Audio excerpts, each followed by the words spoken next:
একটা রেসিপি বানাতে গিয়ে অন্যরকম রেসিপি বানিয়ে ফেলেছি, বাট খেতে ভালো হয়েছিল। তো তোমরা কমেন্ট বক্সে জানাও তো এর নাম কি দেওয়া যায়। তো চলো ভিডিওটা শুরু করা যাক। তো আলুগুলোকে সেদ্ধ করে নেওয়ার পর খোলা শুধু ছাড়িয়ে নেবো। দেওয়ার পর তারপরে দিয়ে দেবো কাশ্মীরি লঙ্কা গুঁড়া, ব্ল্যাক পেপার, সল্ট, আর দিয়ে দেবো হচ্ছে কর্নফ্লাওয়ার। সব কটাকে ভালো করে মিক্সড করে নেবার পর লম্বা লম্বা করে সরু করে লেচির মতো করে নেব। তো তারপর কড়াই তেল দিয়ে লো মিডিয়াম করে রাখবো। তারপর আস্তে আস্তে করে এক একটা লেচিগুলোকে তেলের মধ্যে ছেড়ে দেবো। পুরোটা করে নিয়ে তারপর দেখা হচ্ছে, চলো।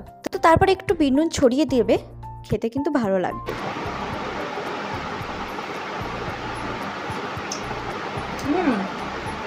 ভালোই হয়েছে, নাম না জানা রেসিপি ভালোই হয়। তোমরাও ট্রাই করে দেখতে পারো আর আমাকে কমেন্ট বক্সে জানাতে পারো।